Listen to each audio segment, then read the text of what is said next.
Mi tía me escupió en la cara mientras toda mi familia me miraba con asco. No vuelvas a dirigirme la palabra, fueron sus últimas palabras antes de que todos me dieran la espalda. 2 años después salió la verdad, y todos quedaron en shock cuando descubrieron quién había mentido realmente. Pero déjenme empezar desde el principio. Carlos y yo crecimos como hermanos. Nuestras madres son hermanas gemelas, y desde que tengo memoria, pasábamos todos los veranos juntos, todas las navidades, todos los cumpleaños. Cuando sus padres se divorciaron cuando él tenía 12 años, prácticamente se mudó a nuestra casa. Mi madre lo trataba como a otro hijo, y mi padre le enseñó a manejar y lo llevaba a los partidos de fútbol igual que a mí. Carlos no era solo mi primo. Era mi mejor amigo, mi hermano, mi cómplice. Compartíamos secretos, sueños, y hasta la misma habitación durante años. Cuando cumplimos 18, nos fuimos juntos a la universidad. Él estudió ingeniería, yo administración. Incluso compartimos apartamento hasta que él conoció a María.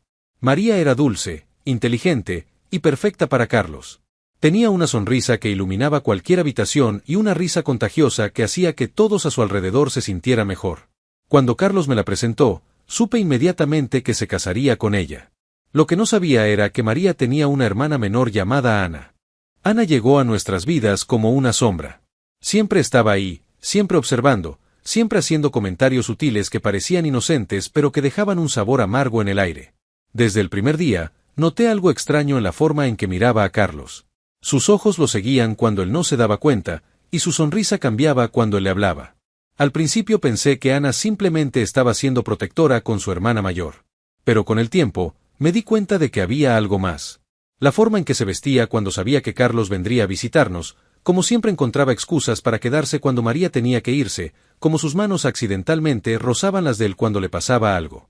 Carlos nunca se dio cuenta. Él solo veía a la hermana menor de su novia, alguien a quien tratar con cariño y respeto. Pero yo la observaba, y Ana me observaba a mí observándola. Entre nosotros se estableció una tensión silenciosa, un entendimiento mutuo de que cada uno sabía algo del otro. Cuando María quedó embarazada, Carlos estaba trabajando doble turno para ahorrar dinero para la boda y el bebé. Eso significaba que yo era quien muchas veces acompañaba a María a las citas médicas cuando Ana no podía. Era quien cargaba las bolsas de compras pesadas, quien armó la cuna cuando Carlos llegaba demasiado cansado del trabajo.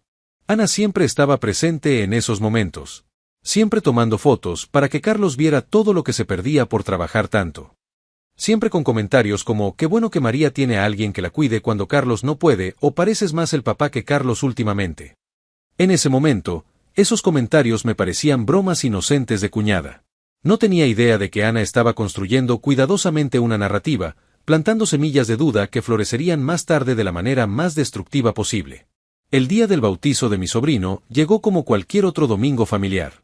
La iglesia estaba llena de parientes, amigos y conocidos. Yo había llegado temprano para ayudar con los preparativos, cargando las decoraciones y organizando las sillas. Carlos estaba nervioso pero feliz, María radiante con su vestido azul claro, y el bebé dormía pacíficamente en sus brazos. Ana estaba especialmente activa ese día. Corría de un lado a otro, organizando todo, tomando fotos, asegurándose de que todo fuera perfecto. Recuerdo haber pensado que finalmente estaba actuando como una buena cuñada y hermana. La ceremonia fue hermosa. Cuando me pidieron que fuera el padrino, sentí una emoción que no podía describir. Sostener a mi sobrino en mis brazos mientras el sacerdote lo bautizaba fue uno de los momentos más puros de mi vida. Carlos me sonrió desde el altar, y por un momento, todo en el mundo estaba bien. Todo cambió durante la recepción. Estaba sirviendo ponche cuando escuché los murmullos. Al principio pensé que alguien había derramado algo o que había algún problema menor con la comida. Pero los murmullos se intensificaron, y empecé a notar que la gente me miraba de manera extraña. Mi tía Esperanza se acercó primero. ¿Es verdad lo que están diciendo?, me preguntó con los ojos muy abiertos. ¿Qué están diciendo?, respondí, genuinamente confundido. Sobre ti y María. Sobre el bebé. Mi estómago se hundió. ¿Qué sobre el bebé? Antes de que pudiera responder, Carlos apareció como un huracán. Su cara estaba roja de furia, y tenía los puños cerrados. ¿Cómo pudiste hacerme esto?, gritó, empujándome contra la mesa. Carlos, ¿de qué hablas? Del bebé. Todo el mundo está diciendo que el bebé es tuyo. El mundo se detuvo. El ruido de la fiesta se desvaneció en el fondo mientras todos los ojos se volvían hacia nosotros. Eso es una locura, Carlos. ¿Cómo puede siquiera pensar eso? Las fotos. Las citas médicas. Siempre estás ahí cuando yo no puedo estar. Porque soy tu familia. Porque te estaba ayudando. Pero Carlos ya no me escuchaba. Ana había aparecido de la nada con su teléfono en la mano, mostrando fotos donde yo aparecía ayudando a María, sosteniendo su mano en el hospital, cargando bolsas de compras, armando la cuna.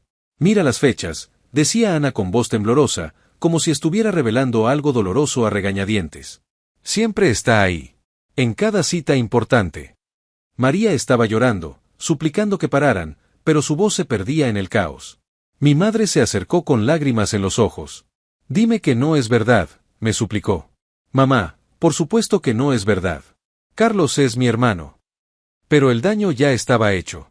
Una por una, las personas que más amaba en el mundo comenzaron a alejarse de mí. Mis tíos murmuraban entre ellos, mis primos me miraban con desprecio, y mis propios padres parecían no saber qué creer. La tía Esperanza fue la última en hablar. Se acercó lentamente, me miró directamente a los ojos, y me escupió en la cara. Eres una vergüenza para esta familia, dijo con una voz llena de asco. No vuelvas a dirigirme la palabra. Y así, en el que debería haber sido uno de los días más felices de nuestras vidas, mi mundo se desmoronó por completo.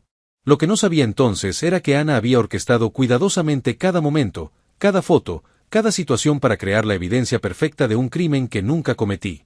Y todo porque había estado enamorada de Carlos desde que éramos adolescentes. Los siguientes 2 años fueron los más oscuros de mi vida. Me mudé a un apartamento diminuto al otro lado de la ciudad. No podía soportar vivir cerca de lugares donde podría encontrarme con algún familiar.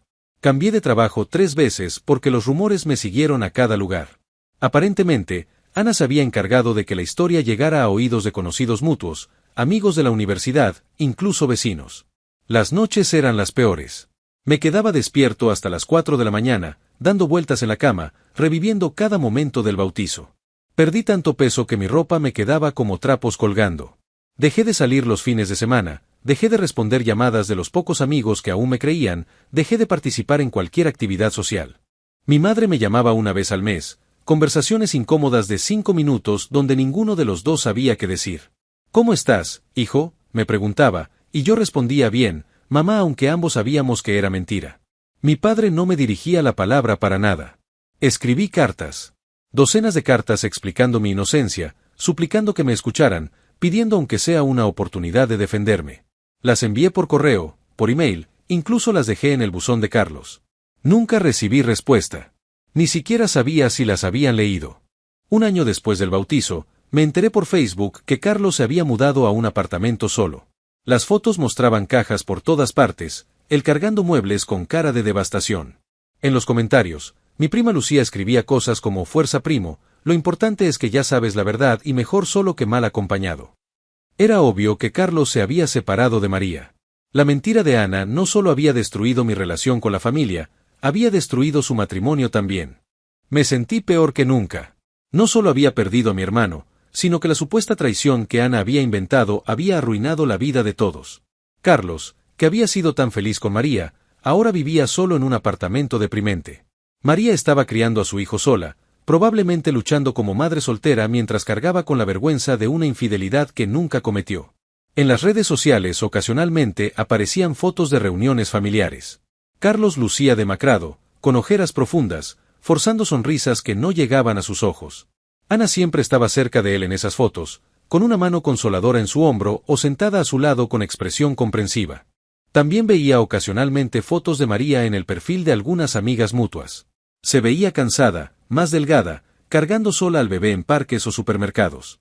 Una mujer que había perdido tanto a su esposo como a su cuñado por culpa de una mentira que ni siquiera sabía que existía. Los comentarios en las fotos de Carlos eran siempre los mismos. Ana es un ángel por estar ahí para Carlos. Qué bueno que tiene familia que lo apoya en estos momentos difíciles. Ana siempre fue la más sensata de las hermanas. En los comentarios, cuando alguien preguntaba por mí, las respuestas eran lapidarias. Algunos familiares ya no forman parte de nuestras vidas por decisiones que tomaron, escribía mi prima Lucía. Carlos está mejor sin gente tóxica a su alrededor, añadía mi tía Esperanza. El segundo año fue aún peor porque ya no tenía ni siquiera la esperanza de que las cosas mejoraran. Me había resignado a vivir como un paria, a ser el primo que había traicionado la confianza familiar, el que había destruido un matrimonio por lujuria. Trabajaba en una empresa de contabilidad donde nadie me conocía, vivía como un ermitaño, y los únicos seres vivos con los que interactuaba regularmente eran la señora del supermercado y mi casero cuando venía a cobrar el alquiler.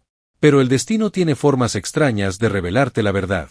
Era un viernes por la noche, exactamente 1 año y 8 meses después del bautizo. Había ido a un bar cerca de mi apartamento, no porque quisiera socializar, sino porque necesitaba salir de esas 4 paredes antes de volverme completamente loco. Me senté en una mesa del fondo, pidiendo cervezas y viendo un partido de fútbol en la televisión. Fue entonces cuando la vi. Ana estaba en la barra, claramente borracha, hablando por teléfono con alguien. Su voz era más alta de lo normal, y aunque intenté no escuchar, sus palabras llegaban claramente hasta mi mesa. ¿Sabes lo que es ver a tu hermana conseguir al hombre de tus sueños y luego verlo destruirse por culpa de ella?, decía Ana con veneno en la voz. Mi cerveza se quedó a mitad de camino hacia mi boca. Por supuesto que inventé lo del primo, continuó Ana, su voz volviéndose más pastosa por el alcohol. Era la única manera de separarlos. Carlos me necesita ahora más que nunca. El mundo empezó a girar a mi alrededor. Saqué mi teléfono y comencé a grabar, mis manos temblando tanto que pensé que se me iba a caer. Fue muy fácil, seguía hablando Ana. Solo tuve que tomar fotos en los momentos correctos, hacer comentarios sugestivos, plantar la semilla de la duda. Carlos se separó inmediatamente cuando salió todo a la luz. No puede ni ver a María sin pensar en la traición. Se rió, una risa amarga que me heló la sangre.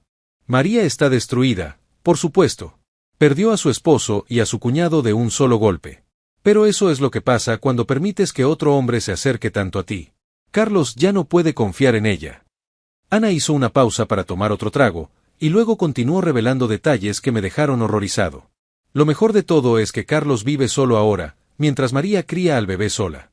Está confundido, herido, necesita a alguien que lo entienda. Y ahí estoy yo, siendo la cuñada comprensiva que siempre creyó en él, que siempre supo que tanto María como el primo lo habían traicionado. Mi estómago se revolvió. Ana no solo había destruido mi vida y el matrimonio de Carlos. Se había posicionado como su salvadora, la única persona confiable en su mundo destrozado. María todavía no sabe que fui yo quien empezó el rumor, continuó Ana. Piensa que alguien más lo notó y que simplemente se corrió la voz. ¿Y Carlos? Carlos me agradece por haberle abierto los ojos sobre la verdadera naturaleza de su esposa y su primo. Soy la única en quien confía ahora. La llamada continuó durante otros 10 minutos. Ana reveló cómo había cronometrado cuidadosamente sus comentarios, cómo había editado fotos para que parecieran más comprometedoras, cómo había ensayado expresiones de preocupación frente al espejo. Carlos me llama todas las noches, dijo finalmente. Dice que soy la única familia real que le queda. Que su primo lo traicionó, que su esposa lo engañó, pero que yo siempre estuve ahí para él. Pronto se dará cuenta de que yo soy quien realmente lo ama, quien realmente lo entiende. Cuando colgó el teléfono, me quedé sentado en shock durante varios minutos. Tenía la confesión completa grabada en mi teléfono. Ana había admitido todo, la mentira, la manipulación, la destrucción del matrimonio de Carlos, sus verdaderos motivos. Los siguientes días los pasé investigando. Revisé las fechas de las fotos que Ana había mostrado el día del bautizo y las comparé con mis registros. Busqué en las redes sociales de Ana y encontré publicaciones que mostraban su obsesión con Carlos desde años atrás. También encontré mensajes donde Ana había sido la primera en preocuparse por mi comportamiento sospechoso. Era hora de que la verdad saliera a la luz. El cumpleaños de Carlos era en 2 semanas. Según las redes sociales, iban a hacer una celebración en casa de mis padres. Toda la familia estaría ahí, incluyendo a Ana, quien seguiría interpretando el papel de la cuñada salvadora. Pero esta vez, yo también estaría ahí. Con la verdad. Ana había cometido un error fatal al confesar mientras estaba borracha. Su obsesión con Carlos la había llevado a bajar la guardia, y ahora tenía exactamente lo que necesitaba para exponer sus verdaderas intenciones. El día del cumpleaños de Carlos llegué sin avisar a casa de mis padres. Estacioné al final de la cuadra y caminé lentamente hacia la casa donde había crecido. Podía escuchar la música y las risas desde la calle. A través de las ventanas veía las siluetas familiares de tíos, primos y amigos de la familia. Por un momento, sentí una punzada de nostalgia tan fuerte que casi me devuelvo. Pero tenía la grabación en mi teléfono. Tenía la verdad. Toqué el timbre. Mi madre abrió la puerta y su cara se transformó de sorpresa a horror en segundos. ¿Qué haces aquí?, susurró, mirando hacia atrás como si esperara que nadie me hubiera visto. Necesito hablar con la familia, mamá. Tengo algo muy importante que decir. No puedes estar aquí. Carlos está pasando por un momento muy difícil y... Exactamente por eso estoy aquí. Me las arreglé para pasar junto a ella antes de que pudiera cerrar la puerta. El ruido de la fiesta se detuvo gradualmente conforme la gente me fue notando. Era como si alguien hubiera presionado el botón de pausa en una película. Carlos estaba en el centro de la sala, rodeado de regalos, con Ana sentada a su lado en el sofá. Cuando me vio, su cara se puso roja de furia. ¿Qué carajo haces aquí?, gritó, levantándose tan rápido que derribó su cerveza. Vine a desearte feliz cumpleaños, hermano. Y a contarles a todos una historia muy interesante. Mi tía Esperanza se acercó con la misma expresión de asco de hace 2 años. Tienes mucha cara viniendo aquí después de lo que hiciste. Después de lo que me acusaron de hacer, la corregí. Pero resulta que tengo pruebas de quien realmente destruyó esta familia. Ana se había puesto pálida. No sé de qué hablas, dijo con voz temblorosa. Claro que sabes, Ana. Especialmente después de tu confesión del viernes pasado en el Rincón Bar. El silencio en la sala era ensordecedor. Ana abrió y cerró la boca como un pez fuera del agua. No sé de qué hablas, repitió, pero su voz se quebró. Saqué mi teléfono. ¿Quieren escuchar exactamente de qué hablo? Esto es ridículo, intervino Carlos. Ahora vas a inventar más mentiras para... Carlos, lo interrumpí, mirándolo directamente a los ojos. En 2 años, ¿alguna vez te pregunté algo? ¿Alguna vez te supliqué que me creyeras? ¿Alguna vez traté de convencerte de que era inocente? Carlos frunció el ceño, confundido. Solo te pedí una cosa durante todos estos años. Que me escucharas. Solo una vez. ¿Puedes darme 5 minutos? Mi madre se acercó lentamente. ¿Qué tienes ahí, hijo? La verdad, mamá. La verdad sobre quién realmente inventó la mentira que destruyó nuestras vidas. Presioné play. La voz borracha de Ana llenó la sala. Por supuesto que inventé lo del primo. Era la única manera de separarlos. Carlos me necesita ahora más que nunca. Ana se puso de pie de un salto. Eso está editado. Es falso. Pero la grabación continuó. Fue muy fácil. Solo tuve que tomar fotos en los momentos correctos, hacer comentarios sugestivos, plantar la semilla de la duda. Los ojos de Carlos se abrieron como platos. Se volvió lentamente hacia Ana. María está destruida, por supuesto. Perdió a su esposo y a su cuñado de un solo golpe. Mi tía Esperanza se llevó las manos a la boca. Mi padre, que no me había dirigido la palabra en 2 años, me miraba con una expresión que no podía descifrar. Carlos me llama todas las noches. Dice que soy la única familia real que le queda. Pronto se dará cuenta de que yo soy quien realmente lo ama. Ana comenzó a hiperventilar. Yo estaba borracha. No sabía lo que decía. Estaba fantaseando, inventando cosas. Fantaseando, rugió Carlos. Fantaseando. Destruiste mi matrimonio, alejaste a mi hermano, arruinaste la vida de mi hijo por una fantasía. Carlos, yo te amo, gritó Ana, con lágrimas corriendo por sus mejillas. He estado enamorada de ti desde que éramos adolescentes. Todo lo que hice fue por amor. Por amor. Carlos estaba temblando de rabia. ¿Llamas amor a esto? Separaste a mi hijo de su padre. María está criándolo sola por tu culpa. Perdí a mi hermano por tu obsesión enfermiza.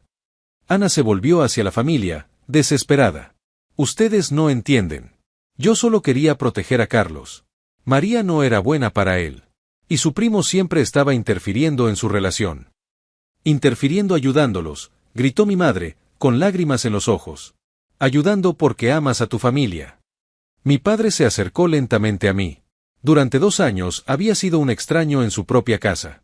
Hijo, dijo con voz quebrada, perdóname. Lo que siguió fue un caos de gritos, llantos y acusaciones.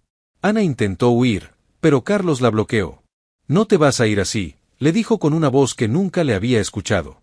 Vas a llamar a María ahora mismo y le vas a confesar todo. Vas a arreglar el daño que hiciste. No puedo, sollozó Ana. Ella me va a odiar para siempre.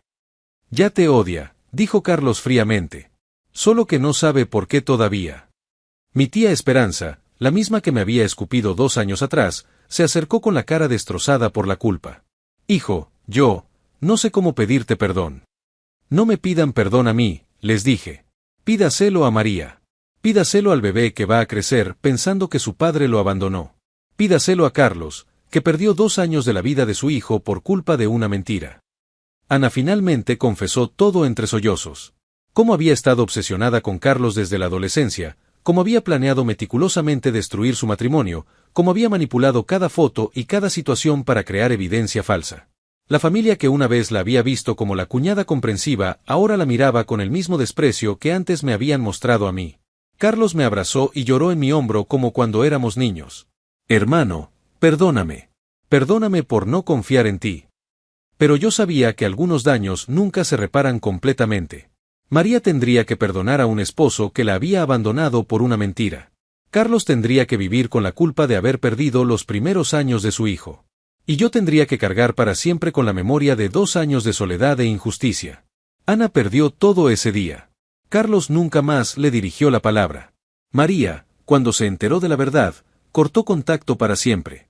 La familia la repudió completamente. Se quedó exactamente como me había dejado a mí, completamente sola. Pero a diferencia de mí, ella se lo merecía. La justicia había llegado. Tardía, dolorosa, pero había llegado. Si te gustó esta historia y quieres escuchar más relatos impactantes sobre drama familiar, traiciones y justicia poética, no olvides suscribirte al canal Ecos de Historia. Dale like a este video si la historia te mantuvo en suspenso y te satisfizo ver cómo se hizo justicia al final. Déjanos un comentario contándonos qué opinas sobre Ana y su obsesión destructiva. ¿Crees que obtuvo lo que se merecía? ¿Has vivido alguna situación similar en tu familia? Activa la campanita de notificaciones para no perderte nuestras próximas historias de Reddit que te harán reflexionar sobre las complejidades de las relaciones humanas.